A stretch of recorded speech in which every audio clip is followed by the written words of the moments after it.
Hello guys. इससे पहले जो मैंने 2 वीडियोस बनाई थी ग्राफ थ्योरी पे, एक तो डाइक्सास एल्गोरिथम थी, एक ट्रैवलिंग सेल्समैन प्रॉब्लम थी।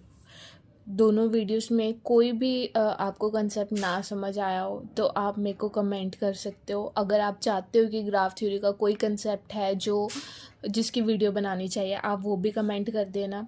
और आपको कैसी लगती है इवन वीडियोस जो मैं डाल रही हूँ यूट्यूब के चैनल पे अपने, तो आप वो भी मेंशन कर सकते हो अपने कमेंट में। अपना रिव्यू दे सकते हो कि आपको वीडियोस कैसी लग रही है। अगर अच्छी लग रही है तो उसको लाइक शेयर करना और कमेंट भी कर देना।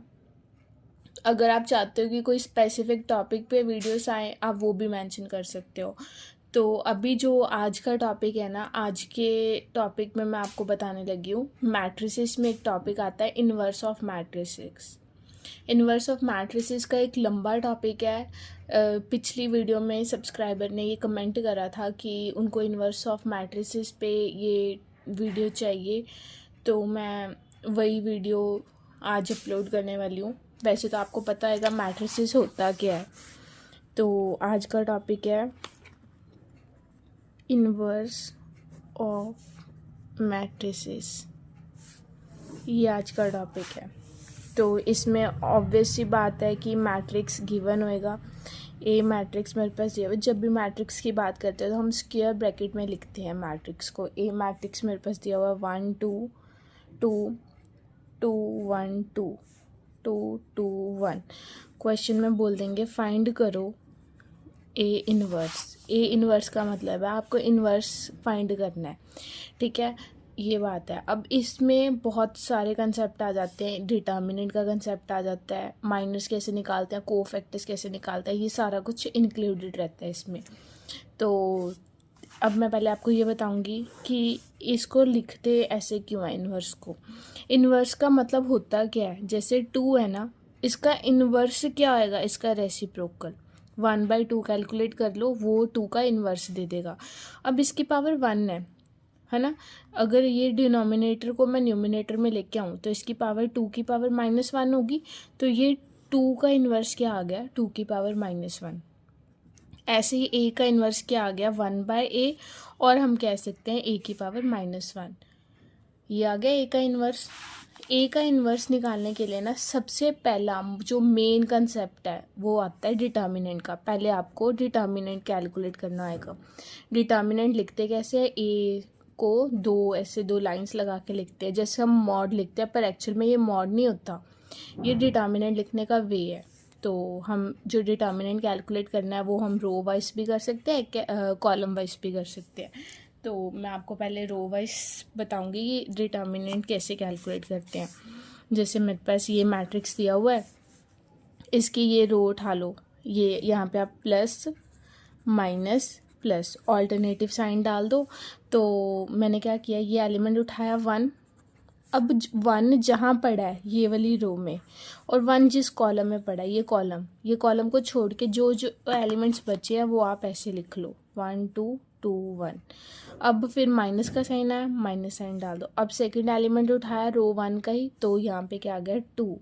अब 2 जहाँ पे पड़ा है ये वाली रो, और जिस कॉलम में पड़ा है वो कॉलम छोड़ के जो जो बचा वो लिख लो। ये बचे एलिमेंट्स यहाँ पे आप लिख दो ऐसे। अब प्लस और नेक्स्ट एलिमेंट मेरे पास 2 है, तो 2 वाली ये रो और 2 वाला कॉलम छोड़ के जो बचे एलिमेंट्स वो लिख दो। लिखने के बाद नेक्स्ट काम क्या रहेगा मेरा, इसको सॉल्व करना। जब हम ऐसे मल्टीप्लाई करेंगे, हम इनको क्रॉस मल्टीप्लाई करेंगे। जब ऐसे मल्टीप्लाई करेंगे तो साइन प्लस का आ जाएगा, जो भी इसके साथ आएगा। ऐसे मल्टीप्लाई करने पे मेरे पास माइनस का साइन लेना है। मैं आपको बताती हूँ। यहाँ पे 1 आ गया, 1 × 1 किया, 1 आ गया। फिर आपने ऐसे मल्टीप्लाई करना है तो माइनस का साइन 2 to the 4 -2। ऐसे मल्टीप्लाई करोगे तो 2, ऐसे मल्टीप्लाई करोगे तो 2 to the 4 +2। अब इन दोनों को मल्टीप्लाई किया 4, बीच में माइनस का साइन, 2 1 दा 2। इसको सिंप्लीफाई कर लो। ये आ गया -3, ये आ गया -2, ये आ गया 2। इनको मल्टीप्लाई किया तो मेरे पास ये बच गया 4 + 4 8 - 3 क्या आ गया 5।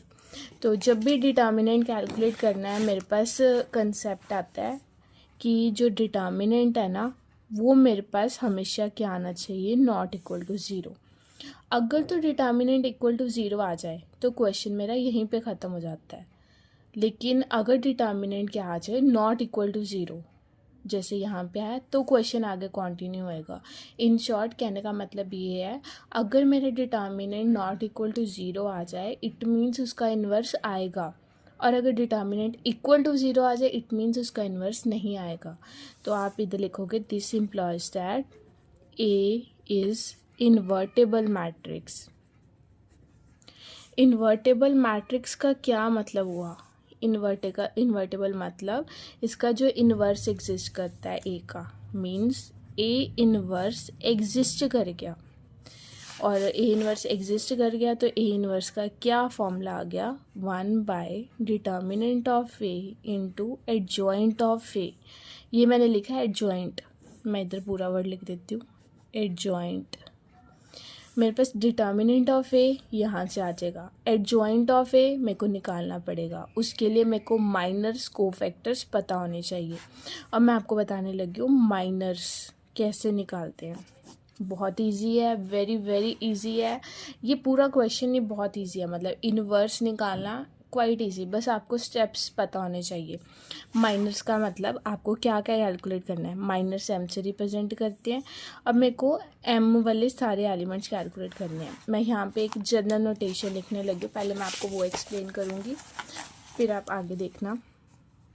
मेरे पास ए मैट्रिक्स है ना, तो ए मैट्रिक्स को अगर मैंने लिखना हो इन जनरल फॉर्म, अगर उसके बीच में कोई एलिमेंट्स मेरे को ना पता हो तो मैं क्या क्या लिखूँगी, A11, A12, A13, A21, A22। जब ये हम स्टार्ट करते हैं ना मैट्रिक्स वाला चैप्टर, तब ये जनरल फॉर्म बताते हैं।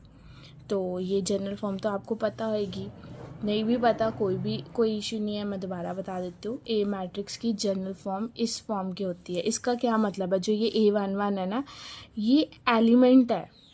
एलिमेंट कौन सा एलिमेंट की बात कर रहे हैं, जो ये पहले 1 दिया हुआ है, ये 1 रिप्रेजेंट कर रहा है रो को, और ये 1 रिप्रेजेंट कर रहा है कॉलम को। तो क्या हो गया, फर्स्ट रो में फर्स्ट कॉलम में जो एलिमेंट पड़ा है वो A11 है। हम कोई और चेक करते हैं, हम ये चेक करते हैं, A32, 3 रो को रिप्रेजेंट कर रहा है, 2 कॉलम को। इसका मतलब है जो ए मैट्रिक्स की थर्ड रो सेकंड कॉलम में जो एलिमेंट पड़ा वो A32 है। ये इसकी जनरल फॉर्म हुई। तो मेरे को माइनस कैलकुलेट करने हैं, किसके कैलकुलेट करने हैं, ये मैट्रिक्स के। मैं मैट्रिक्स दोबारा यहाँ पे लिखती हूँ,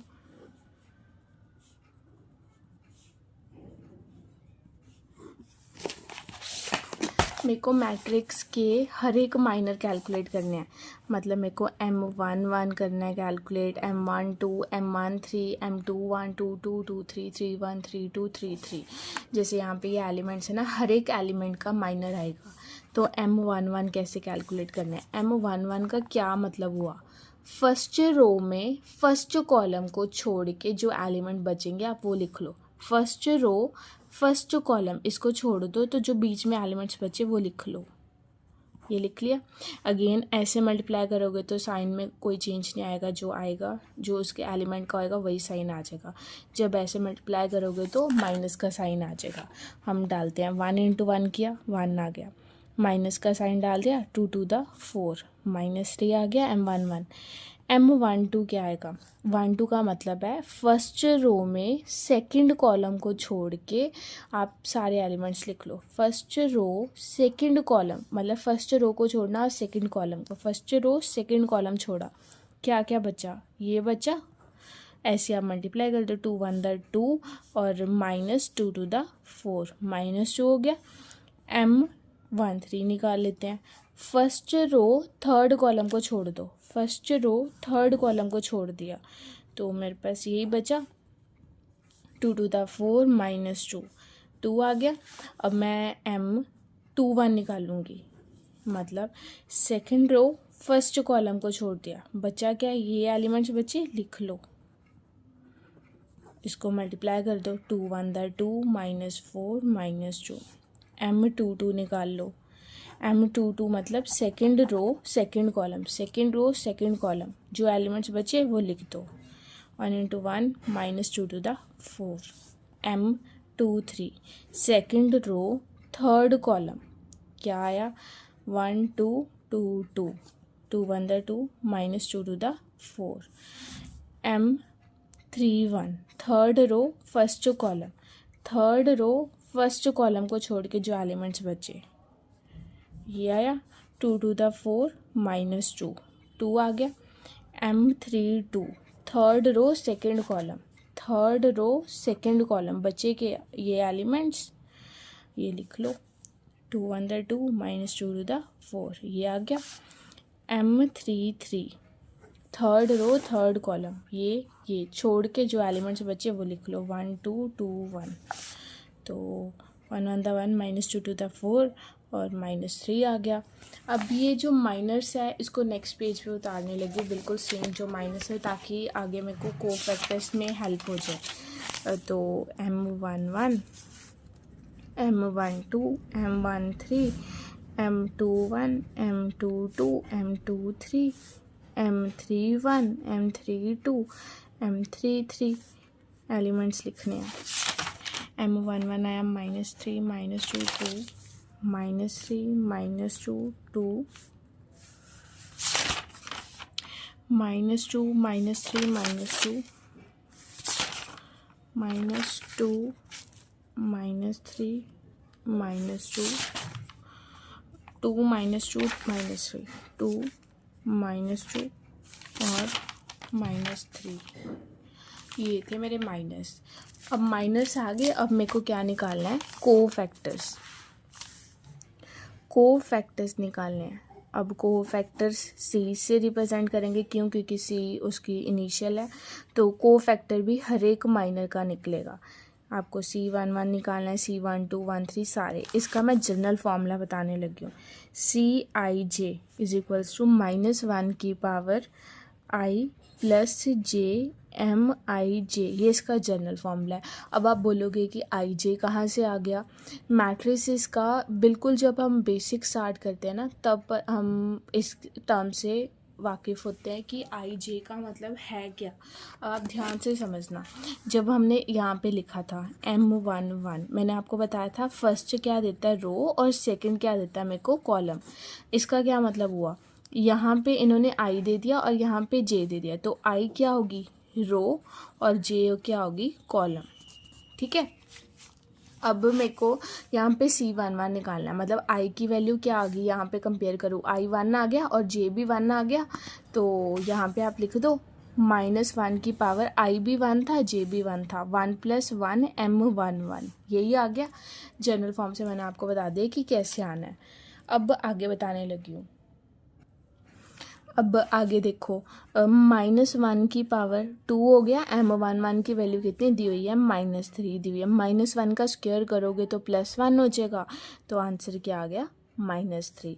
अब C12 कैसे आएगा, अब इन दोनों को कंपेयर करोगे तो I 1 आ गया J 2 आ गया, तो -1 की power I plus J, I कितना 1 है और J कितना 2 है, और M12 आ जाएगा, तो -1 की पावर क्यूब M12 कितना दिया हुआ है -2, तो यहाँ पे वाला माइनस और ये वाला माइनस, माइनस प्लस हो गया, 2 1 दा 2 C12 कितना आ गया 2।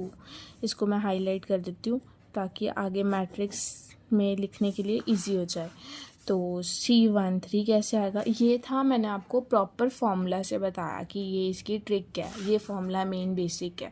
अगर मैं इसकी शॉर्टकट ट्रिक बताऊं कि अब आप बार बार डालोगे है ना, ये थोड़ा लंबा हो जाएगा, तो अब वो शॉर्टकट ट्रिक देखो। जब भी मेरे पास ये एलिमेंट्स पड़े हैं ना 1 और 3, इन दोनों को ऐड करो, 1 + 3 किया, ये आप ऑरली करोगे, 1 + 3 किया 4 आ गया। अब जब ये नंबर जो आया ना 4 आया नंबर, अगर ये नंबर इवन है तो आप माइनर को सेम वही लिख दोगे, यहाँ पे कोफैक्टर में माइनर वाला आंसर आ जाएगा। अगर यहाँ पे इन दोनों को ऐड करने पे जैसे 2 + 1 किया 3 आया, ऑड आया, तो माइनर जितना भी पड़ा आएगा उसके आगे माइनस को मल्टीप्लाई कर दोगे। मैं आपको वो बताती हूँ। जैसे देखो 1 + 3 किया 4 आ गया, 4 मतलब इवन है, तो माइनर इसका सेम आंसर हो जाएगा। M13 कितना है 2, ये C13 आ गया। अब हम आगे चलते हैं, 2 1 बताने लगे। 2 1 मतलब 2 + 1 किया 3, ऑड आ गया। मैंने आपको बोला जब ऑड आएगा तो आपको एक माइनस साइन लगाना ही लगाना, माइनस लगाओ। और M21 देखो कितना पड़ा, -2 पड़ा है, यहाँ पे -2 डाल दो, माइनस माइनस प्लस हो जाएगा। तो C2 कितना आ गया 2 आ गया। तो अब C22 निकालते हैं, जो मैंने आपको ट्रिक बताई है। 2 + 2 किया 4 आ गया, ये कितना है इवन है, इवन पे मैंने आपको बोला था सेम माइनर वाला आंसर आ जाएगा। M22 कितना दिया हुआ है -3, ये आंसर आ गया।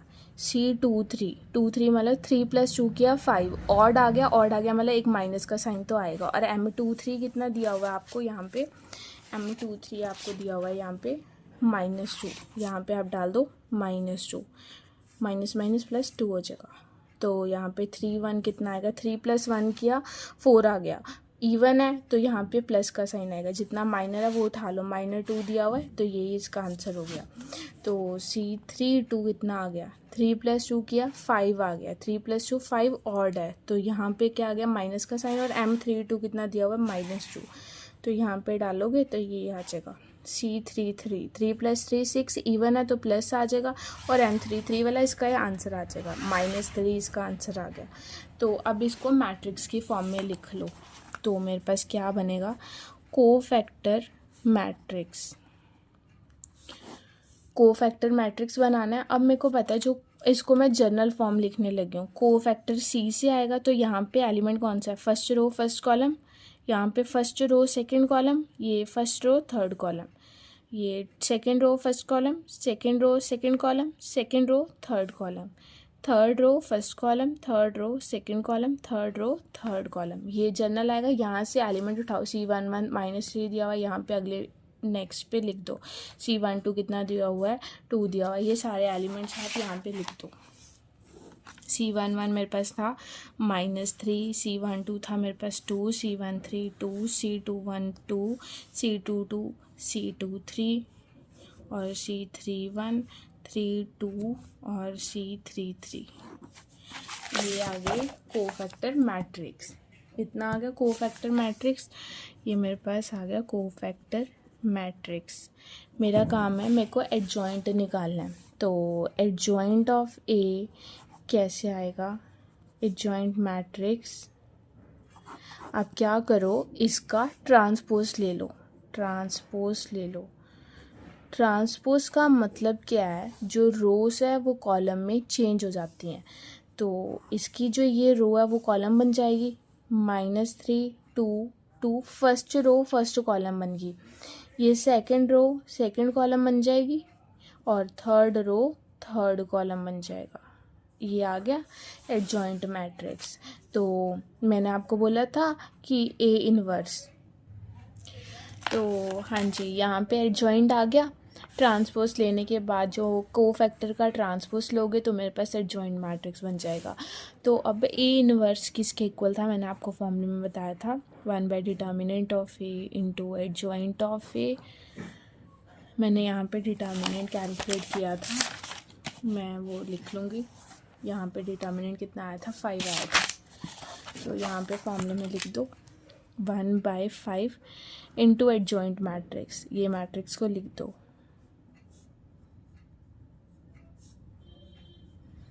ये आ गया। अब मेरे पास ये क्या आ गया, A इनवर्स। आंसर यहाँ तक बिल्कुल ठीक है, पूरा क्वेश्चन सॉल्व हो गया। आप क्या करो, एट द एंड जो ये बाहर टर्म पड़ी है ना, इसको अंदर मैट्रिक्स में ले जाओ, 1/5 को अंदर पूरी मैट्रिक्स के साथ मल्टीप्लाई कर दो।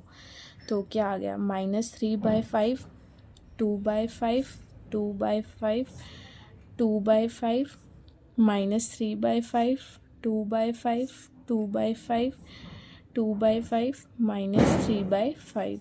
तो मेरे पास क्या आ गया, A इनवर्स। ये मेरे पास फाइनल आंसर है। ये लेंथी है क्वेश्चन कि पहले हमने क्या किया, इन्वर्स निकालना था ए मैट्रिक्स का, मैंने डिटर्मिनेंट कैलकुलेट किया, वो नॉट इक्वल टू 0 आना चाहिए, तो ए इन्वर्स एग्जिस्ट कर गया, ये फॉर्मूला लगाया।